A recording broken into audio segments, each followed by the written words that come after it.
So let's talk first of all about how realistic this commitment is. We're looking at another 45 to 50 million or billion rather dollars a year. How do we do it? Yeah, and I was listening to Kevin Page in the clip just before saying that, well, this might require a tax increase. I really like Kevin. I've known him for many years, but he seems to be forgetting that there are actually two sides to a balance sheet. And you listen to the throne speech that was delivered by King Charles III, and you understand that the team that Carney has put together has a steadfast resolve to start shrinking the size and the expenditures of the Canadian federal government. And it's understandable. We had a 9% increase per year through the 9 years of the Trudeau reign. The government itself, the size, the number of bureaucrats rose by an astounding 40%. And at the same time, we were giving $20 billion a year to private companies to do the work the bureaucrats weren't doing. So obviously, things had completely broken down. There was no management. You can't talk about mismanagement. There was no management of the federal budget. So what we're seeing now is a proposed increase, a good chunk of which will be infrastructure. So we've been neglecting infrastructure on our coasts, our ports, the north. I mean, we're the country that has these massive fronting on three oceans, the Pacific, the Arctic, and the Atlantic, and we're not capable of defending ourselves. The North is a good example. We have underinvested there. There is so much that needs to be done. Much of it will generate work in Canada. Prime Minister Carney yesterday gave a very good example talking about icebreakers. Those are going to be built in Canada, unlike the BC ferries that for some reason are being built by companies in China that are related to the government. But I think that that's going to have to change as well. And the Canadian government is actually financing that, bizarrely enough. But with regard to defense spending, I think, Marcia, it's false to simply affirm that that requires a tax increase. It doesn't. It requires some management. It does.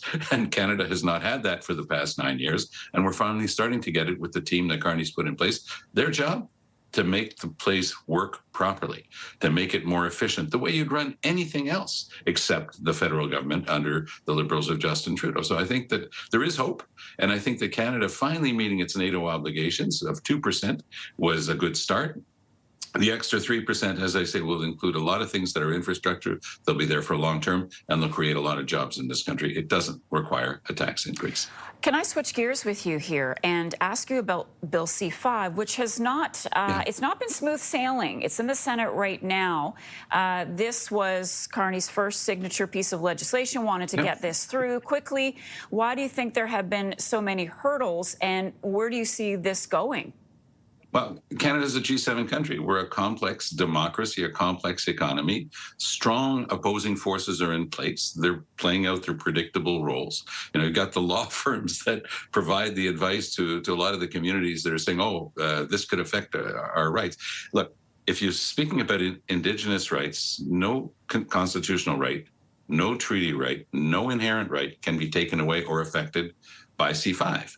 What can happen is that you telescope the review process for big projects and you avoid overlap. Why do you have to have a provincial study and a federal study? Why can't you have two people at the same table? That sort of idea. Make it more efficient to get things through, or to say no when they're not appropriate. But I think that what's happening now is that a lot of fears are being stoked because, you know, Doug Ford's Ontario government hasn't helped a lot because they were trying to take shortcuts. There are no shortcuts, Marcia, when it comes to Indigenous rights. And Carney understands that. I do think also that the very smart people around Carney are going to have to make sure that they have a good communications team because they've been good at pushing good ideas and getting them through. This one got through with the help of the Conservatives because Danielle Smith of Alberta said, don't you dare hold this thing up. So that was a brilliant political coup by Carney. But now they've got to learn how to sell this stuff. They've got to learn how to talk to people. And Carney has often been given that role. That shouldn't be his primary role. He's got other things to do. There should be the ability within this new government to actually explain and to work things out so that there is less resistance. Resistance is part and parcel of the legislative process. It's parliamentary life incarnate. It's what happens in real society. But at the same time, if you don't explain things, you do get resistance, and that resistance could upset things. And we'd be right back to the gridlock we experienced with the Trudeau Liberals. I don't think that anybody in Canada wants to go back to that.